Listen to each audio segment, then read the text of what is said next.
Hi, I'm Rudyard Griffiths, the host and moderator of the Munk Dialogues. Thank you for joining us for our weekly program. For the last couple of weeks since the US election, we've been focusing on the topic of liberal democracy, its future. How is it changing? How will it impact us? To do that, we've been going to a series of foreign correspondents, so to speak, to get a perspective outside of North America. We started with Martin Wolf in London, England. We then had Anne Applebaum last week coming from Poland, from Eastern Europe. This week, we're going to go right across the world to China, to Shanghai for an interesting and important voice. Before we go to our guest, I just want to remind viewers that the purpose of the dialogue is really to have an exchange of views. More importantly, to solicit the insights of our guests. If you want to debate on China, please go to the Munk Debate website. We've got lots of terrific debates on all kinds of issues related to China's relationship with the West, China's relationship to liberal democracy. Tonight's conversation, though, is a dialogue, and our guest is a big, big deal in China. His name is Zhang Weiwei.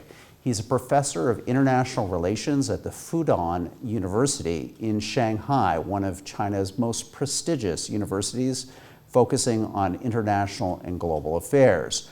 He served as an English language interpreter for Chairman Deng Xiaoping and other important Chinese leaders. He's the author of some hugely best-selling books in China that have also had an impact in the Western world, The China Wave and The China Horizon. Zhang Weiwei, thank you for coming on the Munk Dialogues tonight. Thank you, it's a great pleasure. Well, I'm really looking forward to this conversation. There's so much to unpack with you about China's role in the world, Canada-Chinese relations, but I want to start with the topic of democracy, and I want to get your view on how you, and more importantly, how the Chinese people are thinking about Western liberal democracy today, especially in the fallout of the US election, a contentious election that continues to be contentious. What is the Chinese view of Western liberal democracy? And more importantly, what do you think's wrong with it? Well, I think in general, the Western political system has its strengths and weakness, but increasingly we see its weaknesses really outgrow its strengths. That's the general feeling here in China, including Chinese academics. And I always said, there are certain, sometimes I claim, genetic flaws in how democracy, liberal democracy has operated in the West. One is the assumption, human beings are rational. And this is now increasingly difficult to establish, given the involvement of money, the AI technology, rise of social media. So people are having more difficulty in being rational. The second is this rights are absolute. In the Chinese view, rights and responsibility should always be balanced. Otherwise, modern society cannot be run efficiently and well. And third weakness is its overemphasis on procedure, as if a procedure is right, then everything is right, is okay. Among our discussions here about Western political system, I submit the view, if you look at the Chinese way of governance, we have certain ideas I think the West could refer to. One is in the Chinese philosophy, we have a concept called the Mingyi, which is more or less similar to public opinion. The other is Mingxing. It's difficult to translate, but it's more or less similar to the idea of hearts and minds of the people, or the long-term and overall interest of your people. So this idea put forward by Mencius over 2,000 years ago. So in the West, we see this political model, increasingly governance based on public opinion, rather than long-term interests of the country and the people. So in Chinese case, we think governance by Mingxing is very important, long-term interests, hearts and minds of people. Public opinion may reflect the long-term interest of people, but may not reflect, especially in this internet age, and everything is fleeting. Changes overnight. People's mood can be different, by hours. So sometimes, this idea of Mingxin and Mingyi could be useful in governance, at least we practice in China. And the other thing is we always think, again, it's part of Chinese traditional philosophy. We have what's called the Dao, or overall purpose objectives, and then Shu, which is more specifics. So it's always specifics are governed by Dao, by this overall principle. That's why I wonder how whether the American political system or Western political system can engage in meaningful political reforms. One major obstacle is always this legal obstacle. I call this rigid legalism. For instance, gun control in the United States is supported by many people, perhaps more, large percentage of American population. Yet, in order to reform this, change this attitude towards gun control, you have to somehow amend this Second Amendment. That's the constitutional change and revision. Look at the procedures; it's humanly impossible. So, what can you do with reforms? You are blocked by this procedural rigidity. So I think perhaps we are very proud that we have a culture of learning. We want to learn everything great from other countries. We have learned a lot from Canada, from United States, from UK, and from other countries. But we try to be selective to learn and adapt to our Chinese situation. I think this time now, the West could look to China and learn something about its approach to governance. And after all, China is a country that has risen fast. If you look at the people's income over the past 4 decades, right, it's a 23-fold increase. Just to jump in here a bit and expand on some of these ideas. So an interesting picture that you're painting here of a Chinese perception of Western liberal democracy as overly procedural, constitutionally rigid, unable to make long-term decisions. What is the view just in China simply of elections? I mean, when the Chinese watch the American election, what do they take away from that? Is that an experience that they say to themselves, well, wouldn't it be great if we could have elections every 4 to 5 years? Or do they look at that and say, this is something that's just so completely foreign and alien to our culture and how we think about governance in China? China is the country that invented the public service examination system, what we call the Keji system in Sui Dynasty over 1,000 years ago. So Chinese system is more or less based on what we call the selection. And today it will be called selection plus election. That's the Chinese political model, how we elect our leaders.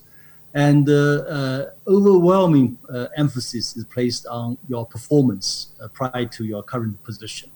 For instance, if you want to be a member of the top leadership in the Chinese system, in most cases, it requires 2 terms as governor number 1 of a Chinese province. Given the size of China, it means literally you have governed over 100 million people before you come to be have this qualification for being nominated for this position. We're not out of 7. So indeed, based on that, really, we think the U.S. system is a bit, how should we put it? To be frank, it will not work very well. Yeah. Tell us, because this is really, I find this fascinating because, again, as Westerners, I don't think we often appreciate this enough about China. The system of selection, that there's a view in China that you've been at governance, not since the Communist Revolution, quite the contrary. You've been working on a system of governance literally for something close to 2 millennia. Can you talk a little bit more about that and why the Chinese, in your view, really accept that as part of the legitimacy of the system writ large? Most probably, in China's long history, It's already a unified country since 221 BC. So it's already over 2,000 years as a unified country in most cases. So China is, since then, always a large country, a continental country, a civilization. I call this civilizational state. It's made up of hundreds of states into one over its long history. So given this large population and challenges for governance, and also in terms of resources per capita, it's much fewer than most other countries. So somehow people generate this culture for meritocracy, for governance. So the Chinese invented this, relatively neutral government based on competent leaders selected through examinations of all kinds. So in the end, this part of Chinese culture. So it's inconceivable, the Chinese will accept someone like, not mention Donald Trump, even Obama, or even George Bush, W. Bush. By Chinese standards, slightly below the bar. It lacks enough experience of governance. Yeah. This is fascinating. And when the Chinese think about, again, liberal democracy, and they think about the attributes of it that they might admire, what would those be? I mean, is there, excuse my ignorance here, but I'm just trying to understand, is there a view in China around the importance of individual freedom? Do people say to themselves, part of how I want to live my life, to experience day-to-day existence, is as an individual defining my identity and being clear about that as one of my core tenets and beliefs. Is that something that's broadly held in China, and is it at all admired when they see, I guess, often at times in a very chaotic and sometimes shambolic way, that vision, that ideal being pursued in countries like the United States?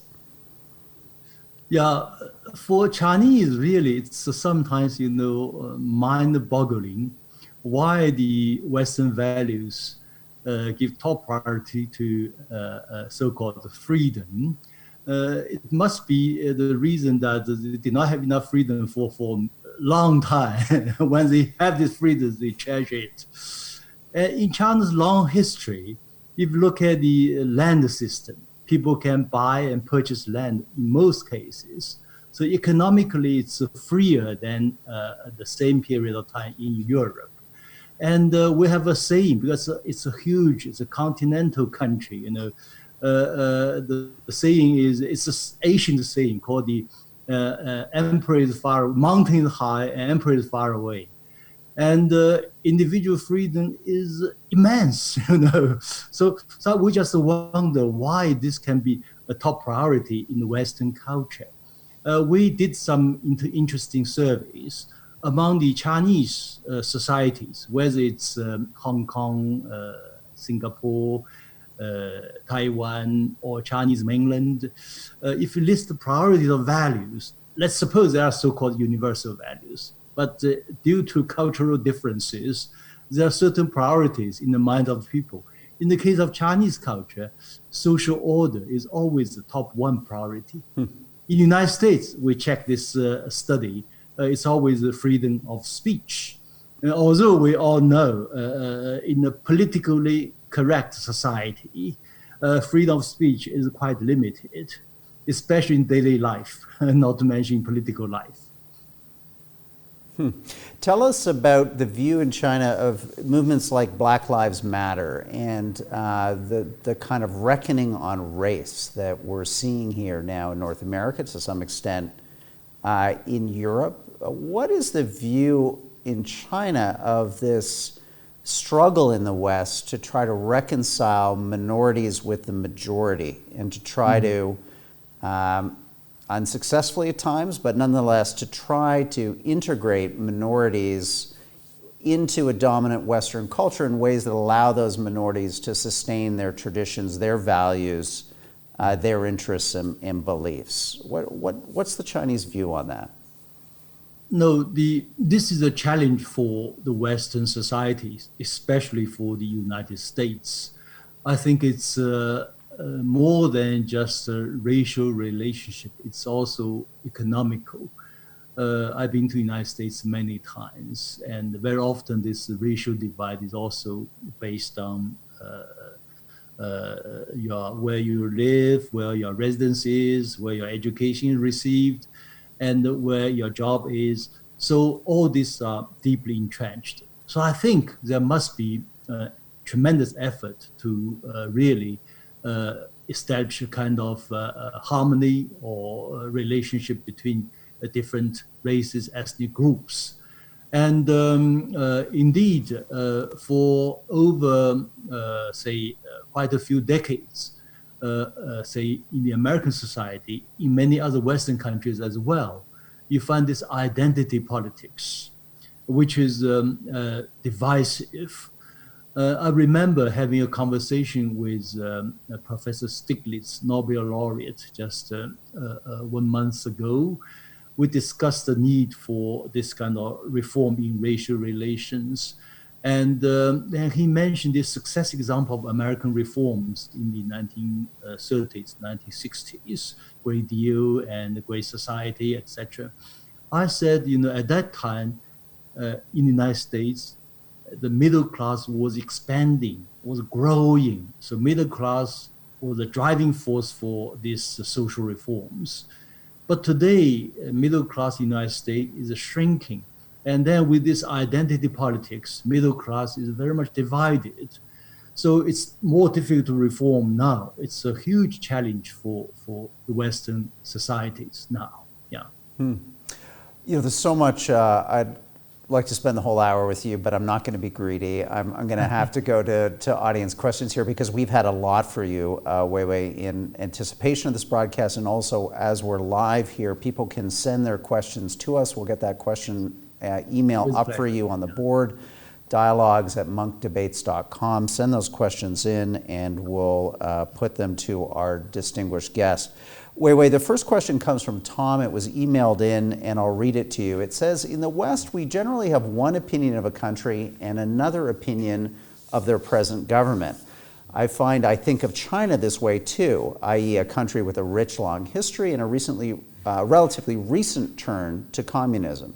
Is there room for more than one path beyond communism when talking of China's future? Give us views on that. You're a member of the Chinese Communist Party, so obviously you have strong feelings and beliefs here. But I'd like your thoughts as to, is communism now integral to China's future development? Could you imagine a China without the Communist Party as its central organizing body and institution? It's a misnomer to call China a communist country. It's a socialist country led by a Chinese Communist Party. And we should add, to understand modern China today, it's essential to have a basic understanding of the CPC, Chinese Communist Party, or CCP. And it's, on the whole, an overwhelmingly positive force for China. So this in China is common sense. So without this knowledge, you have all kinds of misreading of China. Okay. Well, one major reason, as I said, China is a country amalgamated from hundreds of states into one over its long history. So in China's long history of the past 2,000 years, it's always governed by one unified ruling entity. You may call, one-party system. So the CCP is a continuation and the development of that tradition. Otherwise, the country broke up. China tried the American political system in the 1911, what we call Republican Revolution. It ended up degenerating into civil wars between warlords, and millions of people lost their lives. So this is a huge lesson. And then what's more important is I submit the view many years ago that China has found its way to success, to modernization. And this model is not perfect, but it's indeed working well for China. It can compete with the Western model. China is not afraid of competition between political systems and models. And I can give a quick summary of this model. Politically, as I mentioned just now, it's about selection plus election. Economically, it's a mixed economy. And socially, it's the dynamic interaction between the state and society. On the whole, it's working well. That's why we have witnessed the rise of China. So yes, I remember Secretary of State Pompeo. He still has a few days to go. He claimed China is a Marxist country. Don't be frightened by that, or communist country. It's Sinicized. It's like a Buddhism entering into China and Sinicized, became Chinese Buddhism. This Marxism is also Chinese Marxism. It's a reflection of many things interesting in China's own modernization. For one thing, China, thanks to this Chinese version of Marxism and the leadership of the CCP, China has become a unified country and move on stage by stage and make its progress today. So don't think China is another Soviet Union. It's totally different. It's the world's largest trading nation with the world's largest middle class, 400 million people, real middle class. When they go to Canada, they're also middle class. And so this kind of country, it cannot be, a rigid Stalinist country. No, it's totally different. Good. Okay, good points to make. That's what we're here to do tonight, to learn from you, to get your perspective. And again, I just want to remind viewers that the Munk Dialogues are meant to be that, a dialogue. This is not a debate. If you want to have a debate on China, go to our website. We've got a lot of them. In fact, Weiwei was in a terrific debate on liberal democracy versus the China model with our friend Timothy Garton Ash. That's on our website. Today we're having a dialogue, though, not a debate. I've got a question here that's come in from GB saying, and it kind of builds on what you just concluded with there, Weiwei. What do you see as the major differences for average people living in he says communist, but let me say socialist China versus capitalist societies in the West in 2020? What do you see as just help us understand China that way by painting some of those differences, and maybe give us your view of why you think this speaks in favor of the China model. Yeah. And if you look at this statistics, let's compare, say, China, United States. I use, say, a criteria called the median net household assets. Let's look at the figure for last year. In the United States, it's close to $100,000, about $97,000. In the case of China, for urban households, it's already more than double that of the United States. It's over 200,000 US dollars. So it's a revolution. And of course, this is about urban family, urban household, but this already means 700 million people, more than double the US population. We do have figure for the countryside, for rural areas, but we'll have them perhaps next year. Then we can make a comparison. It's net household assets at median level. Then if you look at Shanghai and New York, if you look at the nominal GDP per capita, New York is 4 times higher than Shanghai. Shanghai is roughly $20,000, and United States is New York is $80,000. Yet, if you look at the net household assets at median level, Shanghai is higher. If you look at the life expectancy, Shanghai is 4 times higher. Shanghai is 83. New York is 79. If you look at the street safety, Shanghai is at least 10 times better. Yeah. Then you can also look at the opinion surveys, whatever done by the major Western institutions like PW, like Ipsos, like Asia Barometer. Chinese also, most Chinese, say in the case of Ipsos last year, 91% Chinese think their country is on the right track. So the case for United States is about 40%. For UK, it's 21%. So indeed, sometimes I just wonder why the Western media do not have this courage to tell this simple truth that most Chinese feel good about their country, feel good about whatever progress they have made. So this is a basic fact. And if we get this clear, then everything becomes clearer. Mm-hmm. Kishore Mahabani, a Munk debater, once made a great point that 100 million Chinese leave every year on vacation, business traveling around the world. 100 million Chinese come back every year to China after those vacations. Again, a reflection that these people are not living in the Soviet Union. They're not. Million. Yeah, they're not fleeing.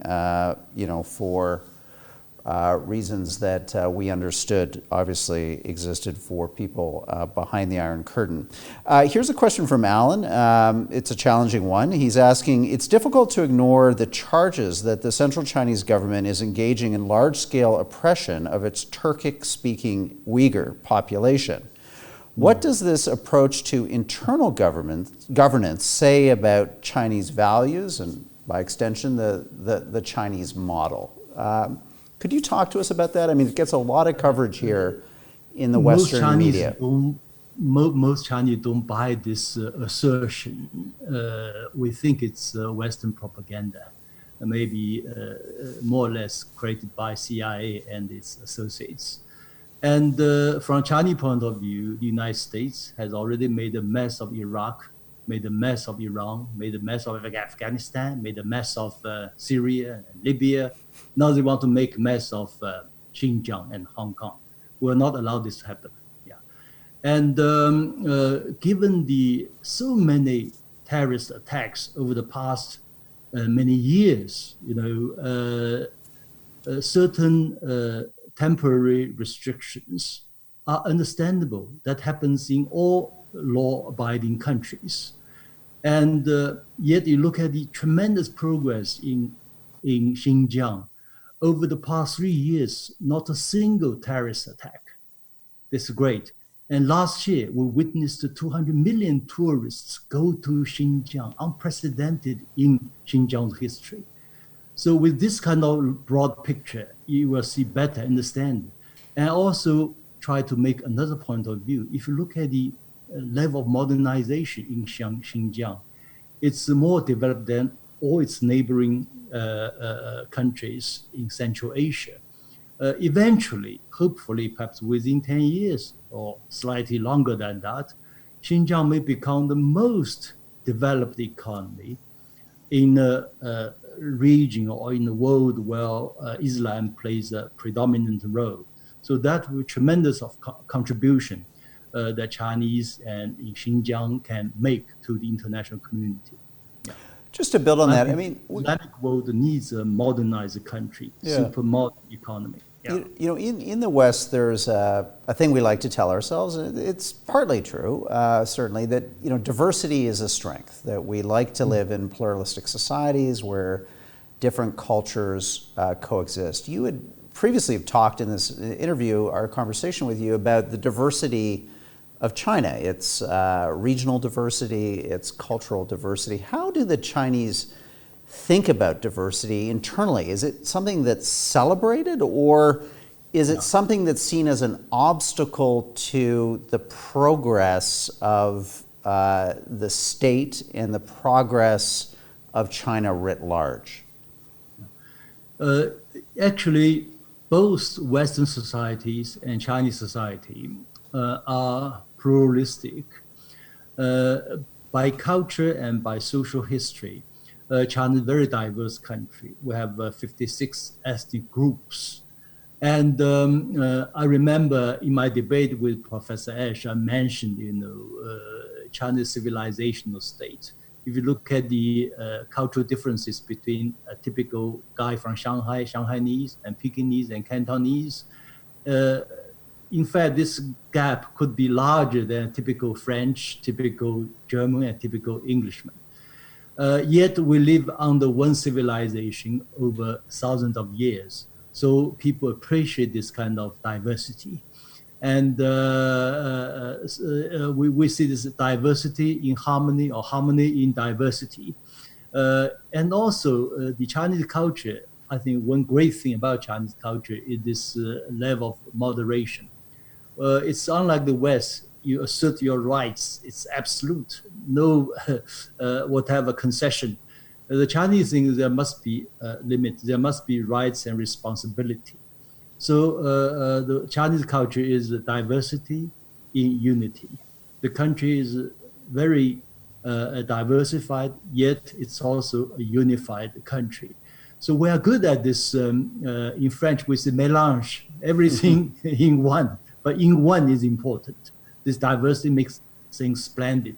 So when you travel within China, you fly for 3 hours, like Canada's a great country, and you see cultural differences. Each region has its own culture, its food, its music, its dialect, it's diverse. Yet most people think we're all Chinese. That's important. Yeah. Okay, good to note.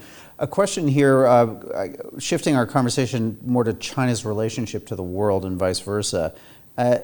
Dan asks, is China's system of governance suitable for other countries with a different history and different culture than China? Specifically, does China want to export its model to the developing world as an alternative to Western liberal democracy? I mean, you've spoken very passionately and in glowing terms about the benefits of the Chinese approach. So I guess it leads me to wonder, well, is this something that you'd like to see the rest of the world embrace for their own progress and develop, and maybe for China's interests also? In fact, one striking difference between Chinese culture and Western culture in general is we don't have this messianic tradition to convert others. The Chinese philosophy is, yes, if our model is great, and we'll be more than happy to share our experience, features our Chinese model with you, but we never try to impose this model on others. We will say you can refer to our model if necessary, but if you're not interested, we do not care much about it. So this is a very open-minded attitude towards this what's called a China model. It's very different from the American approach. American believe that their model is the best, and they impose on others, whether by espionage or by missiles. We don't have this tradition. So Chinese is age-old civilization, perhaps slightly more sophisticated. We think eventually each and every nation should find its own way to success, which will be different from others.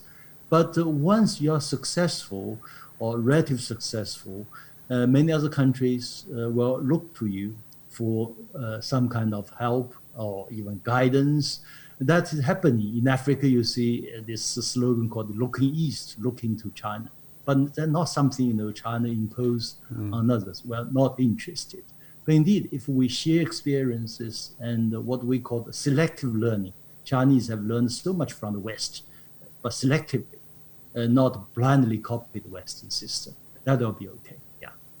And how would you respond to those, including Mike Pompeo, you brought him up earlier in our conversation, who point to the One Belt, One Road initiative as an exercise to export more than just economic prosperity, ostensibly, to the participating countries that will be part of that global infrastructure system that China is leading to build really across your region, across Asia, into Europe, that in fact has a political dimension, that it has ideas embedded in it around governance and how societies should organize themselves? Well, this BRI initiative is, at this moment, the world's largest, you may say, public goods offered by China. It's based on, I think, a very positive principle. It's called the discussing together, building together, benefiting together. You, out of your own interest to join this project, China does not force you to join it.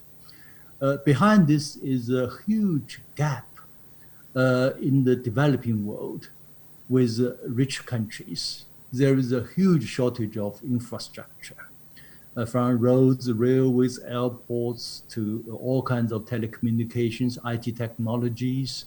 Yet, for many, many decades, international institutions, many of them are dominated by Western approach, somehow ignore this huge demand for developing countries. So China come to feel this kind of gap, which is on the whole well received by most countries.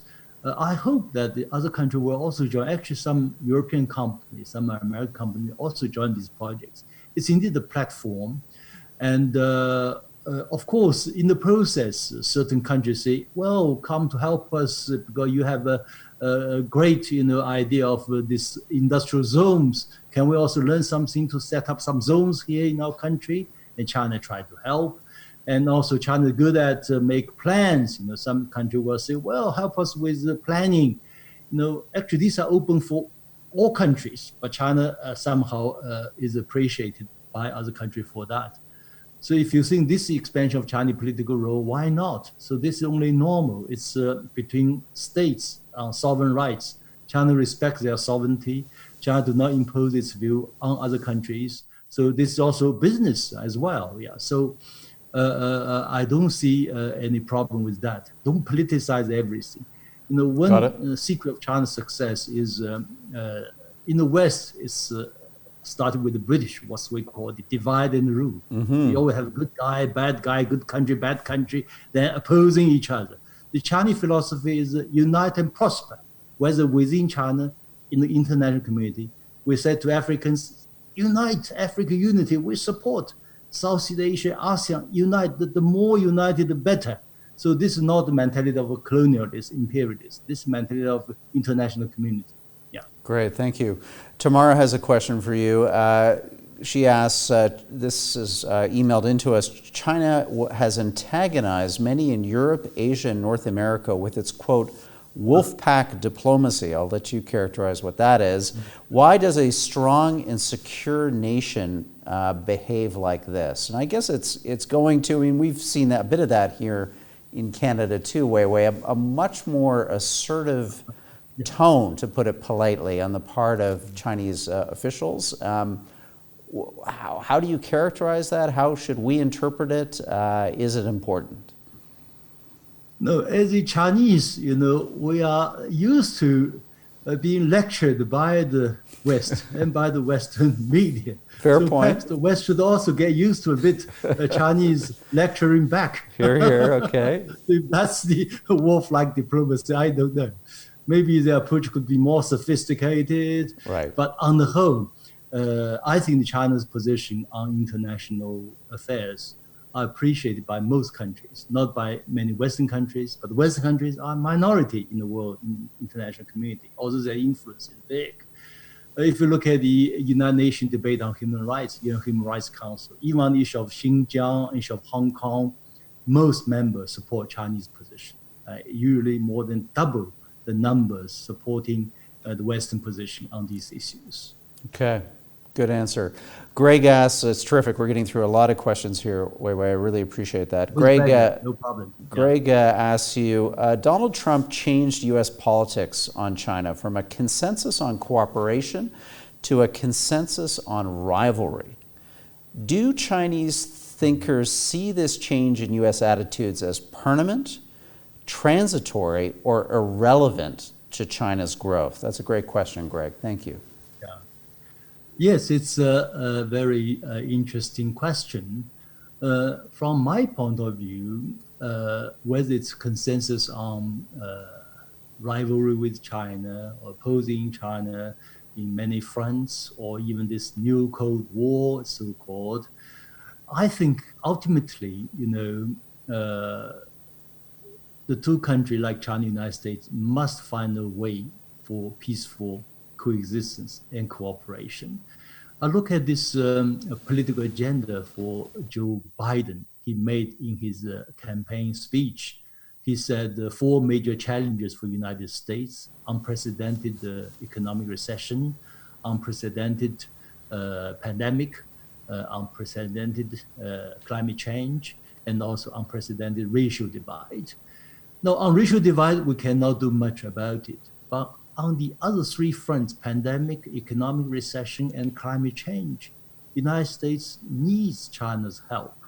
So I hope that eventually, if Joe Biden comes to power, he will realize this, and his team, supposedly more mature, because I remember Joe Biden said jokingly about Donald Trump, Donald, please grow up. So I hope with this adult, mature leadership with Joe Biden or his team, our two countries can find enough rooms of cooperation. There'll be competition, areas of competition, but there are also a lot of areas for cooperation. I think that will be the right approach, a more sophisticated, mature approach. What would be the red lines for China in terms of Biden policy? What would the Chinese government simply not accept? There's talk of some recreation of a 20th century League of Democracies to push back against China's rise. I mean, it's one thing to push back. It would be another thing to, let's say, try to contain China, to try to stop your rise to global superpower status. What are the red lines for China right now? Well, this so-called democracy alliance, I don't think it will work. For one thing, China is not an ideological power. China has no interest in exporting its ideology. Of course, we don't want others to impose its ideology on China either. So China is the world's de facto largest economy by purchasing power parity. And China has the world's largest middle class, 400 million people. And China is also now at the frontier of the fourth industrial revolution, cutting edge of new technologies. And China is also has the world's largest foreign exchange reserves. And China is also with the world's largest, what you call the supply chain, whatever, within China. So I don't think, China is also the largest trading partner for over 130 countries. So for this kind of huge economy and civilizational state, there's no way to contain it. There's no way to forge an alliance against a country like that. I remember Henry Kissinger said just a few days ago, it's not to build an alliance against China in that way. That's not the right approach. I think it will not work either. Yeah. Kissinger, also a former Munk debater himself, made some remarks this autumn warning the world about a kind of pre-World War I type scenario that we could be in here, of a rivalry between China and the United States that becomes, that spirals and that becomes unhinged from real interests, leading to the potential for conflict, possibly military conflict. Do you see that as all possible? Do the Chinese think about this as a possible end game that needs to be scenarioed out, so to speak? And Henry Kissinger is an elder statesman, and with his age and his personal experience, obviously, his words count, and we can see a lot of wisdom in his remarks. Both international community and China and the United States should prevent this, what he called a World War I scenario. And but his remarks also reminds me of some remarks made by British philosopher Bertrand Russell when he came to China soon after the First World War. At that time, China was defeated since the Opium War in 1840s. And China intellectuals, said we should copy the Western political system, Western economic system, Western military system, and make China strong. But he counseled China. He said, we have just experienced this First World War. It's the madness of the Western militarist culture. He said, actually he admired very much Chinese culture for this admiration for peace. And then he made one point, which I think is very sensible. He said that he believed one day China will be able to, it will be capable of self-defense. At that time, China was not capable of self-defense. Today, China has this capability for self-defense, very powerful capability. So now, as he said, Chinese culture for peace will be a tremendous asset for the international community. I think now this is the time China can make contributions about this peace. Indeed, we put forward this idea of shared future for mankind. It's serious, I wonder if only the United States, Donald Trump, could have, agree to this concept, see, not 100%, see, 20% or 30%. He could have handled this pandemic 10 times better. He could counsel WHO for cooperation, for advice. He could counsel Chinese for cooperation, for advice. He could have done much, much better, but he did not have this sense. Eventually, it's the indeed interdependent international community, as this COVID-19 shows. People have to help each other, otherwise there's no way out. Mm-hmm. You must hear this a lot. I mean, there's a perception in some parts of the West here of a hawkish military in China, that there has emerged in China a group who are looking for more direct confrontation with the United States to assert China's rights, and especially in the South China Sea, but more generally, to demonstrate to the world that indeed China has risen to global superpower status. Is that a misperception of the Chinese military and how it thinks about its primary rival, the United States? And in fact, in all major countries, even small countries, you always have a diversity of opinions, some more hawkish, some less hawkish, some very peaceful. So this is a part of the society. China is no different from other countries. But China is indeed, offended these days by the American aggressive approach. You have the espionage planes day in, day out, close Chinese borders, Chinese facilities, and they have this selling of advanced missiles, weapons to Taiwan, which Chinese view it as naturally part of Chinese territory.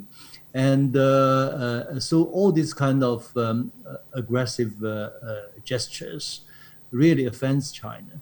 And we understand that it has to do with the campaign politics and with Donald Trump's need for election, need to divert people's attention from his domestic problems, troubles with the pandemic. But that's not the right way, not mature leadership. China has shown tremendous restraint, otherwise it could be dangerous.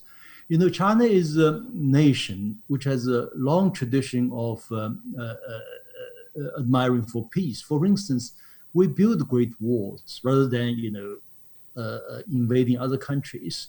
When China was 100 times stronger than European powers in the 15th century, and when China sent its navy to Africa, to South China Sea, we did not colonize any country. It's not in our gene, in our blood.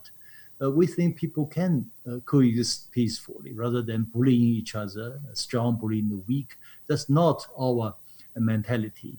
When China first exploded its nuclear device in 1964, China announced to the international community, China will never be the first to use nuclear weapons. China will not use nuclear weapons against non-nuclear weapon states. Given China today's military capability, we can recover all the lost islands in South China Sea overnight. But we did not do that. We prefer negotiated settlement with Chinese neighboring countries.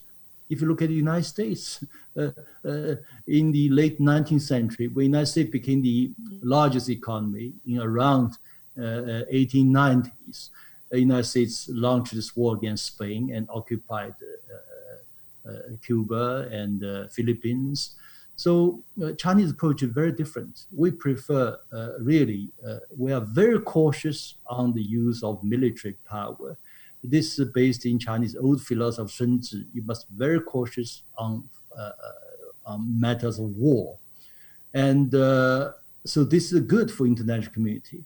I hope the United States could learn something from that. I remember Jimmy Carter said, when he answered a phone call from Donald Trump, he said, why China is surpassing us? He said, over the past 250 years, the United States fought all the time, wars and wars and wars, only 16 years, 16 years without wars. But look at China. In the past 4 decades, no war launched by China. So that makes all the difference. We put money into infrastructure, into technologies, and that makes all the difference. But of course, China has its red lines, which no country can cross. Otherwise, there will be military conflict. Before we go to your book recommendations, as we do with each dialogue participant, I want to ask a question from Margaret here about Canada. Actually, sorry, this is not Margaret, my mistake. Kristen is asking a question from email. She's asking, what should Canada do vis-a-vis its relations with China? We are witnessing increased tensions. 2 Canadians are currently being held in China on espionage charges. We have a senior Chinese telecom executive being detained here in Canada on an FBI warrant. What is your advice, Weiwei, to not just Canada, but maybe smaller countries that are increasingly pressured between you and the United States, frankly, to take sides, to pick a lane? What should Canada do? In general, for say small country or medium-sized countries, the United States want to force this country to have a choice either with China or with the United States, or so-called against us or with us. And this is never the Chinese mentality. Our mentality is every country is a friend or potential friend. That's very much in the Chinese tradition. Even now we have troubles as with Canada, but in the long run, perhaps we can again become great friends. It's a slightly, a pity that, Canada on the whole has a very good reputation among the ordinary Chinese. We think among all the Western countries, Canada is one of those who have, on the whole, very good relation with China for almost 5 decades, if my memory is not wrong. But this case of Huawei's Meng Wanzhou really hurts most Chinese, because Huawei is such a presence in China, and people are really offended. And even legally speaking, we think Canada should have its guts, and it's like human being. You have certain principles to adhere to, rather than become accomplice for the United States. From my examination of this case, very superficial knowledge, in Canadian law, you have this double criminality. Obviously, this Iran case, sanction against Iran, is not, at that time at least, did not violate Canadian law. So obviously, it's a political plot to stifle Huawei and stifle China's tech growth, but it will not work. I remember former Canadian Prime Minister Kat Jian and some of his colleagues, former leading politicians, scholars from Canada, all urged for release of Meng Wanzhou. I hope Canada will do that. And you have enough room, in retrospect, you have enough room with the Canadian wisdom and diplomacy. You can find an approach, on the one hand, maintain good relations with China. On the other hand, do not offend the United States, even under Donald Trump, have some way to do this. Many other countries have found a way, small countries, can do that. Why Canada cannot? I think there's a chance to do that. Hopefully we'll release Meng Wanzhou as soon as possible. Okay, well, thank you for that synopsis. Well, let's go to your book recommendations, because this is really an opportunity for our readers to get inside your head here and understand what are the the books that you would suggest for people to dig into to try to understand China today and try to understand this moment we're in. So I'm going to read you each title, and if you could just give me a quick synopsis of why you're recommending them. The first book is China Reconnects, Joining a Deep-Rooted Past to a New World Order. Yeah, this is by a leading scholar called Wang Gongwu, and he's indeed, in his particular book, he discussed in quite at length and also in broad stroke this overall picture of China and other countries, how China has learned from the West, from other countries. At the same time, China begins to find its own roots. So this reconnects. So China is part of the international community. At the same time, China is a unique country with its own civilization, and it's different from others. So this is a very interesting, fascinating reading for readers, I hope. Yeah. Thank you very much. Great to share with us. The next book is A Short History of Chinese Philosophy. That interests me. Tell me more about it. Yeah, this is already a classic by a leading Chinese philosopher who died many years ago. But he's so far, I think, one of the best book succinctly discussing history of Chinese philosophy. In this book, particularly, I think it's worth reading his discussion on the idea of relation between Buddhism, Taoism, Confucianism, and other religions and philosophies within China.